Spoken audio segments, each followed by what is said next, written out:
गांधी जो है वो विपक्ष के नेता बन गए हैं। कैसे देखते हैं भारतीय राजनीति में इसको, किस नजरिए से? देखिए ठीक है, राहुल गांधी ने जिस तरह पिछले 10 वर्षों में उनको जबरदस्ती तरीके से नेता बनाया गया है, ये भी एक सुखद पहल है कि 10 सालों के बाद सत्ता के विपक्ष से दूर रहने के बाद राहुल गांधी ने क्या कहते हैं दोबारा नेता प्रतिपक्ष की कुर्सी पाई, जिसमें राहुल गांधी को नेता चुना गया। लेकिन हम इस बात से मुंह नहीं मोड़ सकते हैं कि जिस तरह की परिवार में या कांग्रेस संसदीय दल का अध्यक्ष बनाना होता है तो सोनिया गांधी जी को बनाया जाता है, उसका नेता प्रतिपक्ष के रूप में राहुल गांधी जी को देखा जाता है। दूसरे पार्टियों के ऊपर परिवारवाद का आरोप लगाने वाली कांग्रेस पूरी तरह परिवारवाद में संलिप्त है। उत्तर प्रदेश में समाजवादी पार्टी जिस परिवारवाद में उत्कृष्टता की तरफ जाती थी, कांग्रेस पार्टी भी पूरी तरह उसमें और अग्रसर है। लेकिन राहुल गांधी जी का सदन में नेता प्रतिपक्ष बनना, 10 वर्ष बाद भारत में नेता प्रतिपक्ष आना, ये भारतीय लोकतंत्र के लिए सुखद है। हम लोग इसका स्वागत करते हैं। लोकतंत्र में पक्ष और विपक्ष के बीच जब वाद विवाद के बीच में जो संवाद निकल के आता है, वो देश की आर्थिक लोकतंत्र के लिए, सांस्कृतिक लोकतंत्र के लिए, राजनीतिक लोकतंत्र के लिए तीनों लोगों में प्रभावी होती है।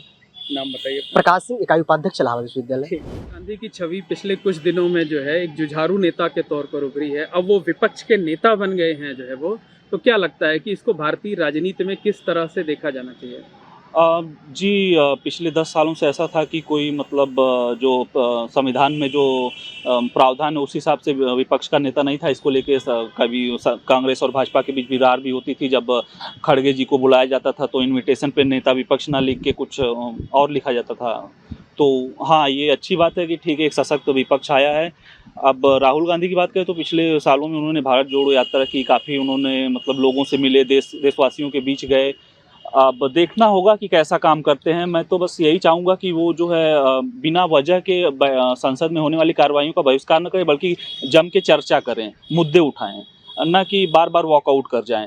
तो मैं तो ये चाहता हूँ कि मुद्दों पे चर्चा हो, सार्थक चर्चा हो।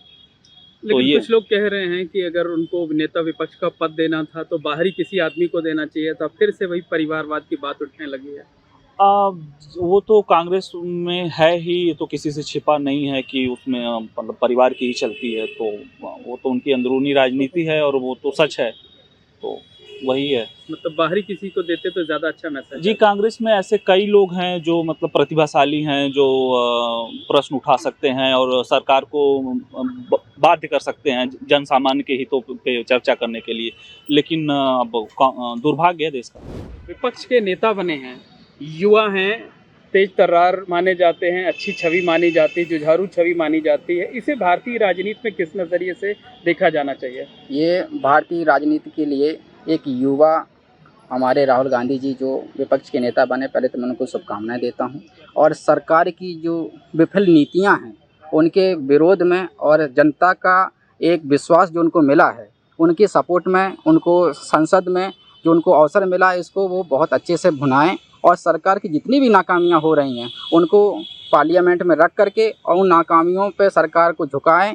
और हम लोग तो यही चाहते हैं कि सरकार के विरोध में और वो रहें और नीतियों को संचालन करें। लेकिन बीजेपी कह रही है कि उनको बाहरी किसी आदमी को लाना चाहिए था, कांग्रेस पार्टी परिवारवाद से बाहर नहीं निकल पा रही है। अब बीजेपी ये नहीं बताएगी किसी को कि कौन परिवारवाद है। अगर कोई परिवार का सदस्य जिम्मेदारी सुचारू रूप से निर्वहन कर रहा है तो उसको जिम्मेदार मानना चाहिए और इनको खुद मानना पड़ेगा, नहीं तो जनता इनको मानने के लिए विवश कर देगी इनको कि वो व्यक्ति जिन्होंने जो उसको बना के रखा था कि वो एक परिवार से आते हैं, उनको कुछ नहीं पता, उन्होंने ये इस बार प्रदर्शित किया है राहुल गांधी जी ने कि जनता ने उनका बहुमत और जनता का उनको आशीर्वाद जो मिला है वो उस सरकार के लिए, वो राहुल गांधी जी के लिए बहुत अच्छी बात है और वो उन पर पूर्ण रूप से सही साबित होंगे। मुझे पूरा अमित पटेल, एंजा हॉस्टल था, क्योंकि जो 10% का वो होता है वो कांग्रेस के पास नहीं होता था।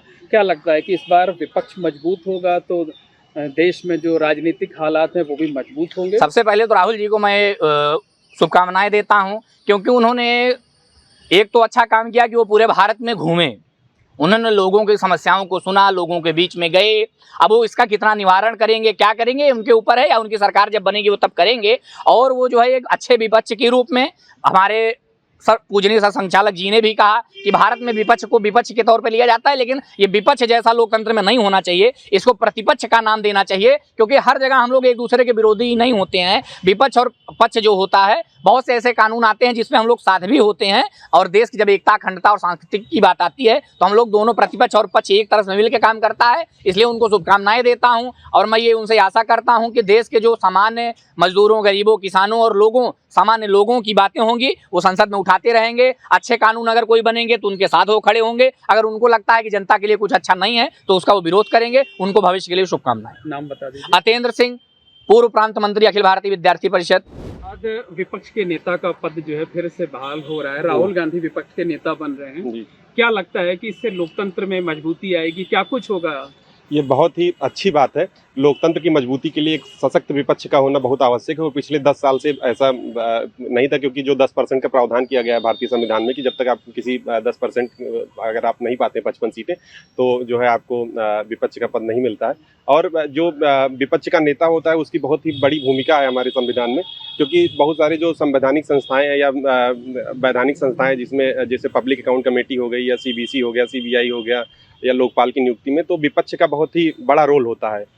तो ये बहुत ही अच्छा है और जो हमारी जो संवैधानिक संस्थाएं हैं वो मजबूत होंगी और जो भी आम जनमानस के मुद्दे हैं, अगर कोई कानून लाया जा रहा है तो उस पर प्रॉपर चर्चा होगी और उस पर विपक्ष के नेता की बहुत बड़ी भूमिका होती है। तो ये बहुत ही अच्छी और सुखद है हमारे लोकतंत्र के लिए, इससे हमारा लोकतंत्र बहुत ही मजबूत होगा और विपक्ष का नेता रहना बहुत ही आवश्यक है। राहुल गांधी की छवि एक जुझारू नेता के तौर पर उभरी है, तो लगता है कि ये ज्यादा अच्छा है? नहीं, बिल्कुल बिल्कुल। राहुल गांधी ने पिछले तो 2-3 सालों में बहुत ज़्यादा मेहनत की है, ज़मीन से जुड़ के ज़मीन के सरोकारों को उन्होंने देखा है और महसूस किया है। तो हमें ये आशा है कि वो संसद में आम जनमानस के मुद्दों को बहुत ही सक्रियता से उठाएंगे। नाम बता दीजिए। मेरा नाम शुभम प्रताप सिंह है, शोध छात्र इलाहाबाद विश्वविद्यालय।